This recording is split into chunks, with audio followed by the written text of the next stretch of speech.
యావండోయ్ welcome to గోదారమ్మాయి. ఇవాళ నేనైతే పచ్చి రొయ్యలు గోంగూర చేశాను. అది ఎలా చేశానో మీరే చూసేయండి. ముందుగా రొయ్యలన్నీ కూడా ఉప్పు పసుపు వేసి బాగా శుభ్రంగా కడగాలి. అలాగే అరగంట సేపు ఉప్పులోనే నానబెట్టాలండి.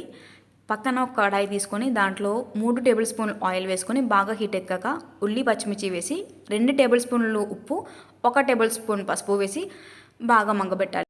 ఇలా 10 నిమిషాల పాటు వదిలేయాలి. దాని తర్వాత 10 నిమిషాల తర్వాత చూస్తే ఈ ఆనియన్స్ అన్ని గోల్డెన్ కలర్లోకి ఇలా వస్తాయి. ఈ టైంలో మనం కడిగి పెట్టుకున్న రొయ్యలన్నీ కూడా దీంట్లో వేసుకోవాలి.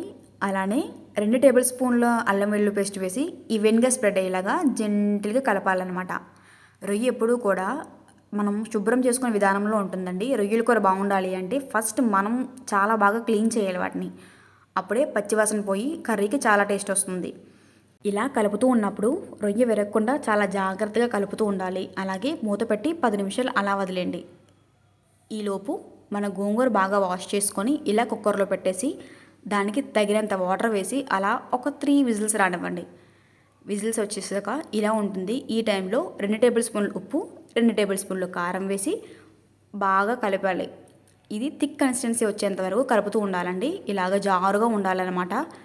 ఇలా వచ్చిందాన్ని మనం ఆల్రెడీ రొయ్యలు పెట్టుకున్నాం కదా, అది మగ్గుతూ ఉంటుంది. ఈలోపు దాన్ని మూత తీసి చూస్తే ఇదిగో ఈ స్టేజ్లో ఉంటుంది. ఇప్పుడే మనం ఆల్రెడీ తీసి పెట్టుకున్న గోంగూర అంతా కూడా దీంట్లో వేసేసి అంతా కలిసేంత వరకు బాగా కలుపుతూ ఉండాలండి. యాక్చువల్లీ రొయ్యల్లోకి ఏ కాంబినేషన్ అయినా చాలా బాగుంటుంది, కానీ పచ్చి రొయ్యలు గోంగూర అంటే ఆ టేస్ట్ ఎక్సలెంట్గా ఉంటుందండి. గోంగూర పుల్ల పుల్లగా తగులుతూ చాలా బాగుంటుంది.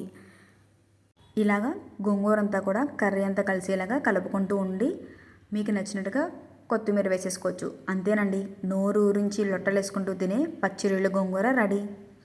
దీన్ని మీరు ప్లేట్లో సర్వ్ చేసుకొని మీకు నచ్చినట్టుగా తినేయచ్చు. Thank you for watching.